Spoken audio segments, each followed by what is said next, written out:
This month, we're talking all about youth sports and how to prevent injuries as well as maximize performance.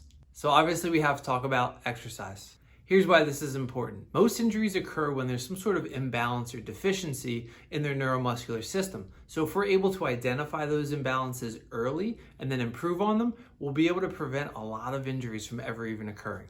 Hey there, I'm Dr. Kevin Britt from Focus Chiropractic, and over the past decade, I've been helping kids and families in my community live a happier and healthier life. So let's get into it. The first exercise we're going to cover is called the Pushup Hold. So to perform this exercise, we're going to have the child get into the top of a push-up position. We're going to make sure that their shoulders are directly above their wrists, make sure their butt is not sagging, and make sure that their head is in line with the rest of their spine. And then we're going to hold. For 7 to 9-year-olds, we want to see at least 20 to 40 seconds. For 10 to 12-year-olds, at least 40 to 60 seconds. And if your child's 13 or older, we want to see at least 60 to 90 second hold. If your child cannot perform this, then there's likely a weakness or imbalance in their wrist, shoulder, or core strength. Next up, we have the standing leg raise. For this, we're going to have your child stand straight with their arms crossed across their chest. Then we'll have the child balance on one leg and raise the opposite leg straight in front of them as high as they can and hold that position for as long as they can without shifting or hopping around. We want to see your child standing firm. In 7 to 9-year-olds, they should be able to hold it 40 to 60 seconds per leg. 10 to 12-year-olds should be able to hold 90 to 120 seconds each. And 13 or older should be able to hold this for 150 to 180 seconds for each leg. Make sure that you rest a few minutes between each leg. If your child can't perform this test, then there's likely a strength endurance issue in their glutes, hip flexors, or ankles. The third exercise that we're going to go over is called the cross crawl Superman. So we're going to have your child lay flat on the ground on their stomach. Their arms are going to be extended over their head straight out, and their legs are going to be extended straight back but together. Keeping their head on the floor, we're going to have them raise their left arm and their right leg at the same time and then lower them back down together.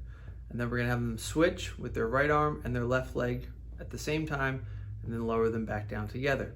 It should take no more than a second to raise and then no more than a second to lower to perform this exercise. 7 to 9-year-olds should be able to perform it for 60 to 90 seconds, 10 to 12-year-olds for 90 to 120 seconds, and 13 years or older should be able to perform this for 150 to 180 seconds. If your child can't perform this exercise, there's likely a strength endurance and pattern firing issue in their posterior kinetic chain. The next exercise we're going to perform is something called the dead hang. So we're going to have to find a chin-up bar where your child will be able to hang all the way down, letting their whole body stretch out without their feet touching the ground. We're going to have them perform this with an overhand grip and have them hold that for as long as they possibly can. 7 to 9-year-olds should be able to hold for 30 to 60 seconds, 10 to 12-year-olds for 60 to 90 seconds, and 13 and older should be able to hold it for at least 90 to 120 seconds. If your child cannot perform this exercise, there's likely a lack of strength endurance in their grip in relation to their shoulder endurance. And finally, we're going to move on to the broad standing jump.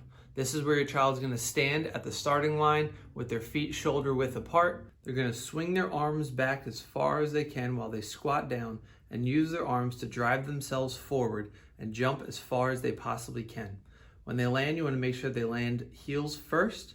Wherever their heels land, that's the mark, and you're going to measure the distance between that and the starting line. Have your child try 3 times and take the average. This test should really only be performed when a child is 10 years or older. So for 10 to 12-year-old males, we want to see 65 to 85 inches.